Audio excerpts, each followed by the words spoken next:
Hello there, Alaskans, wherever you are. Welcome to the Must Read Alaska Show, coming to you from somewhere in Alaska. This is the place where we talk about, you guessed it, Alaska, where we keep the mainstream media on their toes and where we are standing up for what's right in a world run by leftists.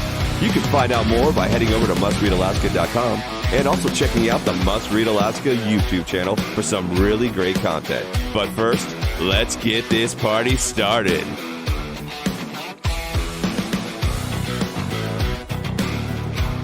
Thank you, Scott. Hey, what's up, everybody? Welcome aboard Must Read Alaska, coming to you from somewhere in Alaska.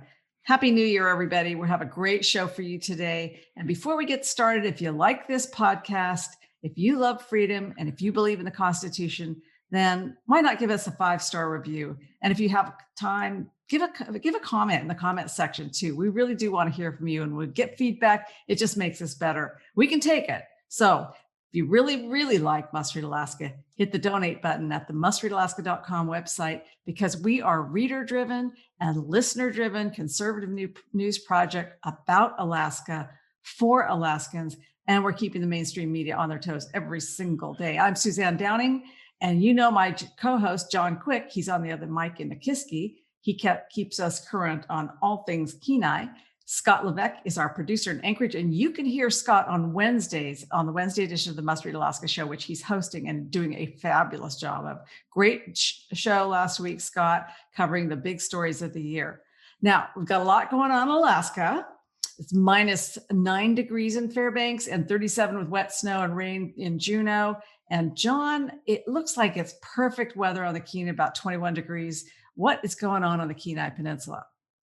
Hey, Suzanne, John here. The Kenai Peninsula could soon see kids go back into school. That is the big to-do on the peninsula.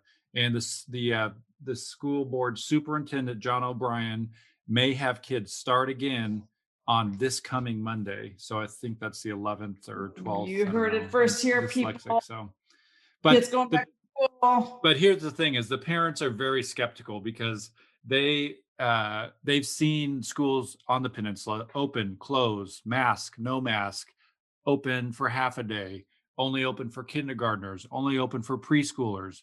And so the majority of my friends, the majority of folks that have felt disenfranchised by this school board superintendent, they're not putting their kids back in school. The parents that have kind of shifted their schedules to be homeschooled, they've withdrawn their kids. They're not going to put their faith back into a superintendent that's done 17 different smart plan programs in the last 7 months to just have their kids be in school for another couple weeks. So how many people are we talking about who've just basically dropped out of the school district for in school and just gone to homeschooling? It's the most significant drop in count. You know, they count the kids every October for how much money they're going to get from the feds and the borough and the state and all this kind of stuff.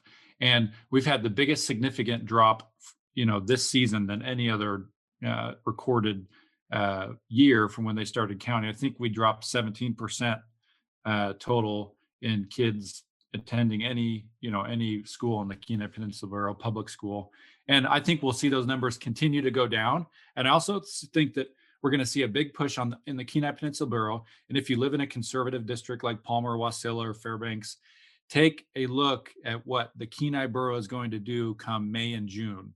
They are going to, mark my words, in a sense, defund public schools for the amount of nonsense that has happened. The Kenai Peninsula Borough only has to fund schools to the tune of $30 million. They give the schools $52 million every year. They give $20 million over what they're mandated to do by borough code. And I bet you will see them go back to that original formula. They're only required by law to give them $30 million. And there will be a huge case made to stick to that formula as opposed to giving them $20 million more with a bunch of schools that are closed. Hey, are you giving me a news tip there? Because that sounds like news to me. So you're telling me that at some point with this lower enrollment, they're going to see lower tax receipts. I mean, obviously, the borough is not going to have as much money. So anyway, right, the borough is going to take a hit just economically. It didn't do that badly over the summer because Alaskans still came down to the Kenai. In fact, Alaskans like coming down to the Kenai when there are not a lot of tourists from out from out of state. But are you saying that that there may be a budget cut coming for the Kenai School District? I think the rumblings are that there will be attempted budget cut. Just in the folks that I've chatted with that are kind of in the know, whether it be folks that show up to assembly meetings or show up to school board meetings or whatever, what have you, there will be, I think, an attempt to course correct the current situation, which is give the school just a big pile of money, $52 million, and not have any accountability, any metrics, any, or even be open for that matter, and just expect to get $52 million every single year. It's not going to happen, especially when they go tell all the conservatives on the Kenai Peninsula world to go pound sand. And the superintendent said, quote unquote, on the radio, I'm not going to listen to parents that are picketing on the side of the streets. Well, guess what? We ain't going to listen to you when you sit and beg and grovel for $52 million. We're going to show up and we're going to keep you accountable to the horrible leadership and the horrible policies that you've implemented, and you've put parents through the ringer. And I don't care if it's your last year, there will be consequences for horrible actions in the form of defunding. Spoken like a true parent there on the Kenai. Well, okay, tell us how you really feel about that. Hey, let's talk about some of the other big stories coming on up from around the state and the nation. That's what our listeners are here for. And again, we appreciate everybody who's tuned in. It's a huge week here in Alaska and across the nation. I don't know if you watched during Sunday when it was the 117th Congress actually gavelled in. The clerk of the House there, they conducted an election for their speaker, and Nancy Pelosi was made speaker again, and that's not good news for Alaska. And it was interesting that she had 5 defectors, John, 5 Democrats just sort of voted with their feet, but she still was able to win by 8 votes. So it was the lowest a number of votes for a speaker in many, many years. There's only been 2 others who've had such low numbers. That was John Boehner and Newt Gingrich at different times of when they ran for speaker. And so she's not coming in with a mandate. And I find that really interesting, but it was fascinating to me to watch AOC, the squad leader, come in at the end and with her squad members and kind of vote out of turn, but sort of vote at the end to let Nancy Pelosi know who was really in charge. And so it was made for fascinating drama yesterday. And I don't know if you saw the clip that we put up. I guess you did see the clip we put up on our YouTube channel where Don Young was swearing in the speaker. Why don't you tell us a little bit about what that was like? Yeah, I think, unfortunately, Nancy Pelosi is not woke enough for the woke crowd. And, no. Everybody will be canceled eventually if you try to play the woke game, because eventually you are going to be using words or pronouns or telling a story or whatever that's going to insult somebody. And you're going to end up on the front page of the news as the worst person ever. And that's what we see here. The day that Nancy Pelosi is not liberal enough for these certain folks is ridiculous, because it's they're going to be eaten by their own folks, which have fun with that. We'll make them lay in their own bed with that. But oh yeah, Don Young, absolutely. Don Young did swear in Nancy Pelosi, and for folks that are giving Don Young a bunch of crap for this is a role that the dean of the House does. This is not something that Don Young is like really wanting to swear in Nancy Pelosi and can't wait and counting down the days till he gets to do this. This is something that comes with the responsibilities of the dean of the House. And I love the way he did it. He says, this is not quote verbatim, but he basically said, if we have a disagreement, let's go have a drink and talk about it. Yeah. As opposed to putting it on the front page of every, major media in the country. And I think that that's some of the things that people really like about Congressman Don Young, is that he brings back a sense of old schoolness that I think is missing in today's day and age, where people they could agree to disagree and they could talk about things and work them out, as opposed to disagreeing with somebody and cancel culturing them like we see every day here in America. Well, yeah. Don Young did take a moment to say let's work in the spirit of bipartisanship. My question is, did he miss an opportunity to have some really soaring rhetoric right then? I mean, he could have really, I feel like he could have done a little bit more with the time he had, swearing in Nancy Pelosi, sort of calling people to a little bit higher purpose. But he did his Don Young best, and he called on everybody to kind of work together, hold hands, and talk to each other. And I noticed that around the House chambers, all of the Democrats stood and clapped for him, and the Republicans sat on their side. And they just kind of sat there. So the way the media reported it was that he received a standing ovation from the House. Well, no, if I rewound the tape, it wasn't the whole House. It was the Democrats. They want the Republicans to work in the spirit of bipartisanship, which means they want them to do it the Democrats' way. Speaking of which, they passed a whole new set of rules. Oh, And gosh. so the U.S. House has under Nancy Pelosi, their first order of business was to, after they swore themselves in, took the oath of office and promised to defend the Constitution against all enemies, foreign and domestic. They then passed their set of rules, and their set of rules is absolutely mystifying. They have said that you may not use words mother or father, no founding fathers anymore. The federal government can't refer to the founding fathers. You can't refer to fathers, mothers, or sisters, brothers, stepsisters, stepbrothers, fathers-in-law, uncles, aunts, first cousins. Nephew is not used anymore. Niece is not used. Husband and wife can't be used in federal law. And so basically anything that indicates a gender is canceled, including you can't refer to a sailor as a seaman. You have to use the word seafarer. And a chairman can't be a chairman. He has to be a chair. And in fact, I noticed that the Office of Ombudsman is now going to be the Office of the Ombuds, because like they're buds or something, but they're not budsmen. So they've really gone off the deep end with this. But then you kind of you pull things back a little bit and look at what Nancy Pelosi has on her Twitter feed. And did you see what she has on her Twitter feed? I did, and it is amazing. Yes. She So- calls herself grandma. Yeah, it's, these people, they are ridiculous and ludicrous. The average person that lives in Alaska, and I think a lot of the average Democrats, I have family members that are Democrats, blue dog kind of Democrats, they're going to think this is the most dumbest, stupidest thing in the freaking world.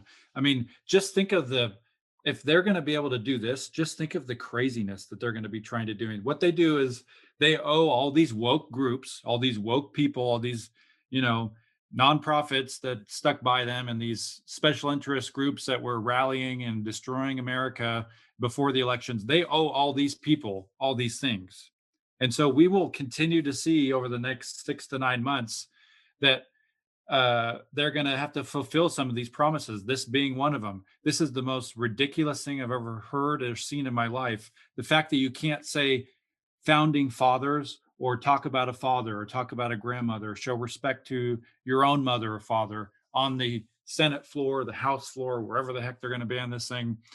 This is anti-American. So when she swore in that she would protect us from foreign and domestic people, well, somebody needs to step up and say, we actually need protected from you, because your policies are ludicrous. They're anti-American. They're socialist. They're everything that America does not want to stand for. And we're going to protect you from yourself. And we're going to put you in a corner for a while. But nobody will do that, because God forbid we have any freaking common sense in America these days. Frickin' is the word of the day. And, really, when it comes down to it, this was, that this was a negotiated down. In other words, it was probably a lot worse than this before they introduced it as the final draft for the rules. But now what was hilarious about it is that then you had Representative Emanuel Cleaver, and he conducted the opening prayer for the 117th Congress. And at the end of it, he said, "Amen, and all women." And it's like taking it to Saturday Night Live level when you do that, because he's acting like the word amen has to do with man. It has nothing to do with man. It's a It's a Greek and Hebrew word that means truly or it is so. And that's what it says, make it so, it is so. And instead, he's making it into a gender and saying that he's going to conclude his prayers with amen and ah women, which is so embarrassing that these people are even in Congress and they just don't even know any better. I don't know what to make of it. Yeah, it's just, this is going to be, you're going to be witnessing in 2021 wokeness on a whole new level.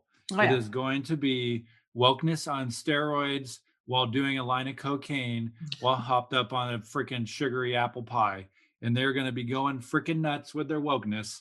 And you're going to be sitting back reading stories from Must Read Alaska. And I saw it today when we talked about the founding fathers on Must Read Alaska's channels today. People freaking lost their minds. Triggers were flying left and right. This can't be true. This is crazy. You're making up stuff. You're lying, or this or that, blah, blah, blah, blah, blah, blah, blah. Well, it Even the happened. Democrats can't even believe it. They This is like, literally are yep. losing their minds. Democrats on these feeds, whether it be Facebook or whatever, they lost their freaking minds today on Facebook, thinking that you're just making up stuff and you're lying about things. Yeah. It's true, people, and it's gonna get a whole lot worse. So, hey, there's also some other rules that they've got today that they passed that we did not write about so much on the blog at mustreadalaska.com. But I just want to explain, there's this one section of rules that is going to absolutely lead to a lot more spending. Now, it's a rule that grants exemptions, big exemptions from any kind of spending controls for legislation. Now, what happens is if there's legislation that's related to the COVID pandemic or climate change, then the House Budget Chairman, Democrat John Yarmouth from Kentucky, he has authority to actually adjust the cost estimates for bills. Oh gosh. So basically, he can increase any bill that has to do with COVID or climate change. And well, the thing about it is, that the Democrats like AOC and the squad, they could make any bill about COVID or climate change, and that's what they are going to do. So this new rule that they're passing, they passed today, has so much wiggle room for overspending. It's just fascinating that you thought that we had some grown-ups in the room because the Democrats won by a very small minority this time. They have a very slim majority in the House, and yet they seem to be going the other way. They seem to be getting a little bit more radical. I kind of thought maybe Speaker Pelosi would have gotten the message and just gotten to be more moderate, but it's just not working. And then, you had Don Young saying nice things about Nancy, but I'm sorry, Nancy's not nice. And she's not going to be listening to Don when he asks her to be bipartisan. She has the gavel, and this is a situation where winner takes all. And that's what we're up against. And all of this kind of hangs on what's going to happen in Georgia tomorrow. And tomorrow, of course, is Georgia's 2 runoff elections, and that's for the Senate. And so obviously the Democrats have the House, Democrats have the presidency at this point, from what we can tell. And if the Republicans lose the Senate tomorrow in Georgia, we'll be in a little bit of a world of hurt. So that's kind of what I'm looking at. Yeah, I think unfortunately, I look at this election, and I think that people, again, this is just my opinion, and I'm a bit of a conspiracy theorist, but I think that people are going to be excited, not us people that are established in government, senators, House people that have been there for generations, are looking forward to Joe Biden because it's back to status quo. When Donald Trump ran for president, almost every Republican across the board, when he was first running, came out against him because they thought, oh crap, this guy is not a politician and he's about to stir things up. He doesn't need to make any money. He's going to go nuts in here. And so, I just think that the average politician that's been there forever, doesn't matter if they're Democrat or Republican, they might be vocally saying that they want Trump to win, but they're going to have to do a lot less work if Biden wins, because it's back to status quo, 40-year senator, just doing a bunch of stuff nobody cares about and swindling America out for being the best country on God's green earth. With Trump, people actually had to show up and go to work. God Yeah. forbid. Well, and that is actually an interesting point. There were a lot of Republicans in Congress who were a little bit nervous about Trump because you're right. He was the multimillionaire, possibly billionaire.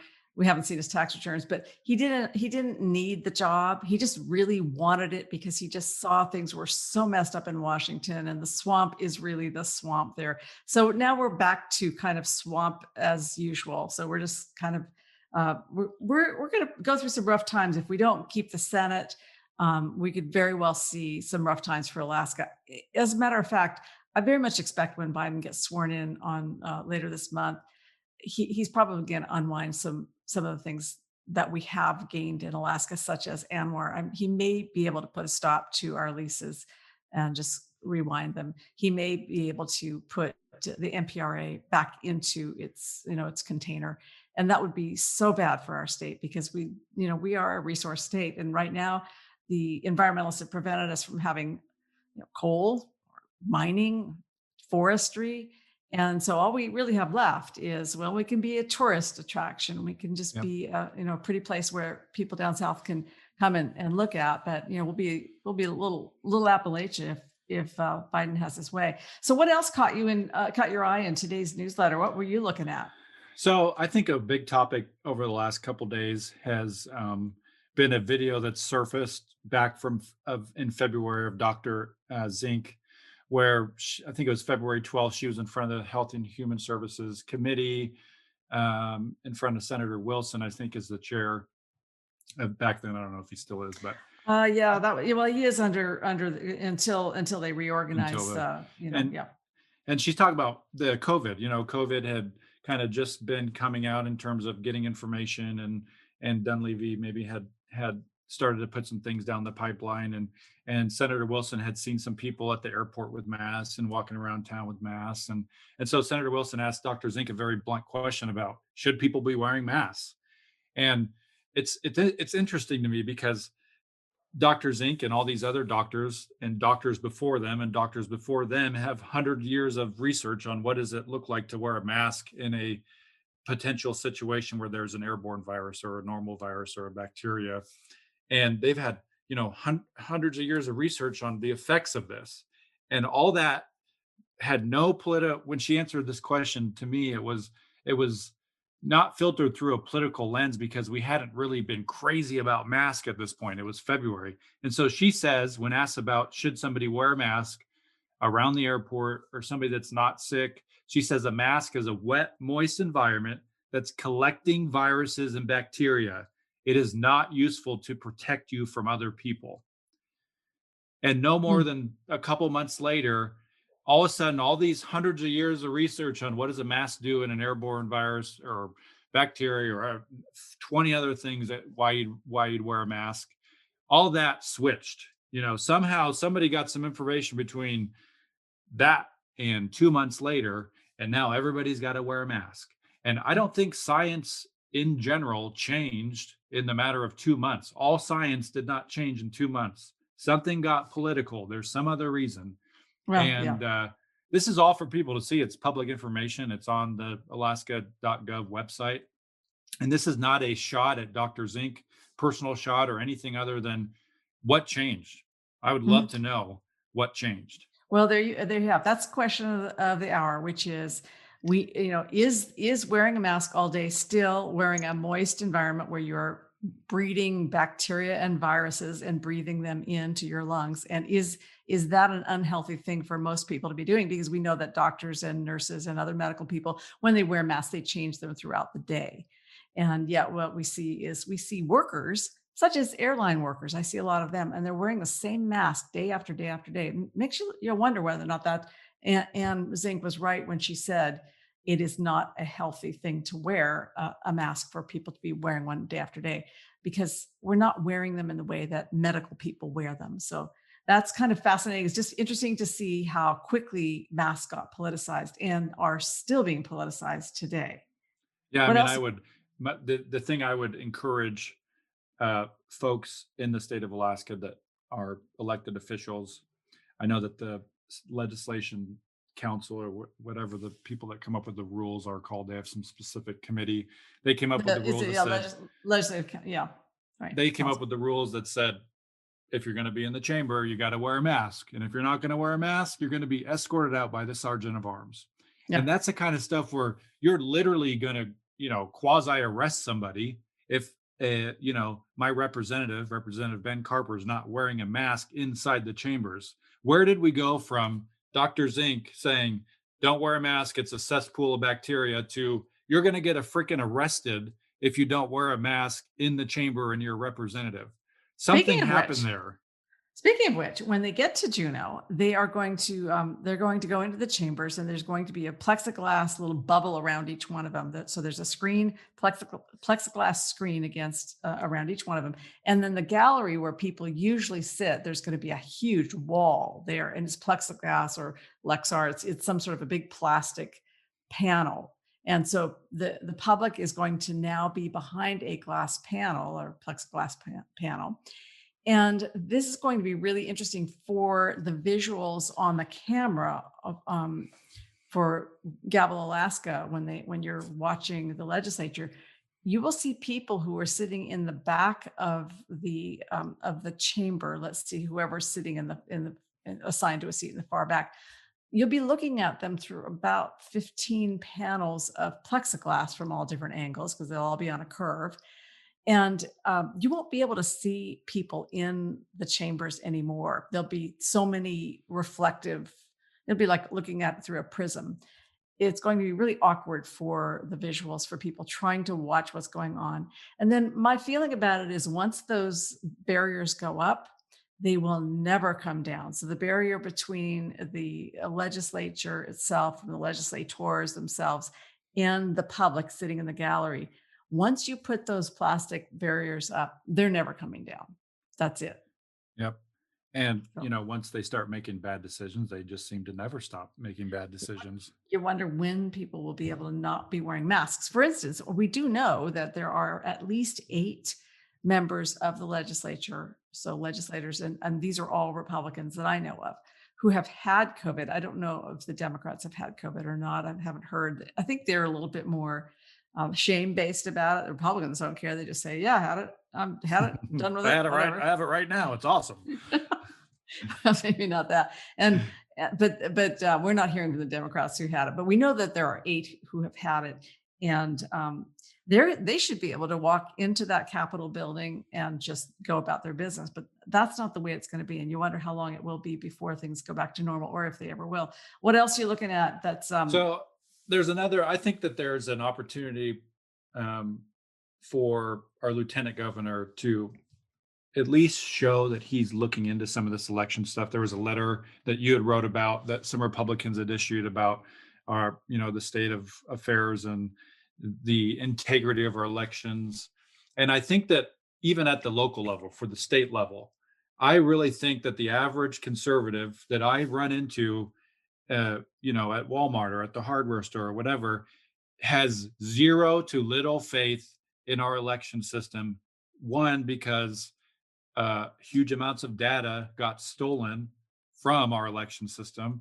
And 2, because you have all these third-party things that are happening in the background, Dominion servers and all these other things that nobody really has any proof of, but you hear the rumblings on, social media. And I think there's an opportunity for the lieutenant governor to do something about this. I think if he does nothing about this election, this potential election fraud, quote unquote, data that was stolen, that is not refuted. It is a fact that voter data was stolen. Social security numbers, driver's license numbers, stuff that you could use to register to vote. If something isn't proactively done about this, it's not going to be good for this administration because the average person will lose faith in this administration's ability to get stuff done when it comes to things that they have a sniff test of fraud for. Yeah. And it's just doing nothing is going to be doing a disservice to this state. And it's just a cop out. So I hope he does something. Well, you see that at the national level. You surely see that people, especially Republicans, believe that there was voter fraud or election fraud. It wasn't necessarily voter fraud, but election fraud conducted by somebody. And they look at those, they look at what happened with Trump, and they see Trump campaigned hard. He worked it hard, but huge crowds everywhere he went. Biden stayed in his basement, said he didn't really need to campaign, and then magically got more votes than any candidate in the history of the United States. A lot of people kind of have some doubts about that. Between 65 and 80% of Republicans, depending on which poll you look at, believed that the election was stolen. And in the local level, I do think that that Republicans are really concerned about ballot harvesting and in our state, and would like to see a little stronger effort made to, explain what happened, take a look at it, put together a commission or something, especially because ballot measure 2 was able to pass due to, I think, the efforts of such heavy ballot harvesting, and then no voter ID needed for all the mail-in ballots. That was a very big deal. What else are you looking at before we go? We have time for maybe one more story. Maybe one more story. Well, I think that the Felix Rivera, chairman of the Anchorage Assembly, that's a big story right now, because I think as of 20 minutes ago or whatever, they have enough signatures gathered to submit the recall. Now, what I think is going to happen is, unfortunately, what's happened before, they're going to submit the recall to the clerk's office, and the clerk's office has been politicized, and they're basically the political arm of the assembly now, and they can do whatever they want. And so they're going to look at this and be like, oh, this I has a left swinging dot on it, and this person has a right swinging dot on it, so we're not going to count that signature. And mark my words, it's going to be thrown out for some stupid reason, frivolous reason. And all these people just collected 5,000 signatures or something, Yeah, they only need 2,700. I think they'll probably have enough, even if they get a few thrown out. But hey, let's have a bet on that. I'll bet you a bowl of quinoa that she'll have to accept that. But I think that what'll happen is that Felix Rivera is going to take this to court, and we have a pretty liberal court, and where the courts have certainly allowed the recall against Dunleavy to go forward, I think the courts will find reason to stop the recall of Felix Rivera, and we would like to see that. I'd really like to see this recall go to the ballot in April, because I think that we need to send a message to our assembly here in Anchorage that pretty much had enough. We're not going to take it anymore.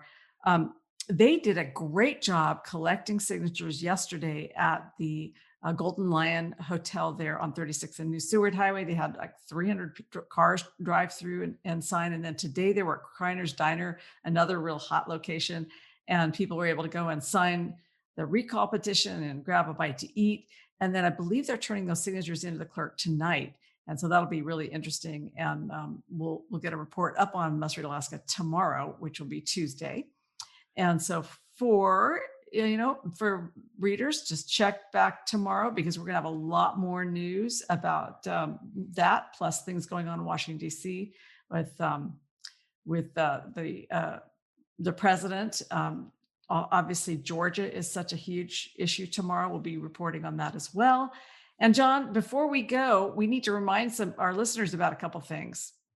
We do. We want to remind them that we have a Must Read Alaska app. If you have an iPhone or an Android phone, just go into that iTunes store or Google Play store and type in Must Read Alaska. It's a free app. We worked on it, put a lot of hard blood, sweat, and tears into it. If you like that app, if you download it, you have a good time, please leave us a review. It helps us out.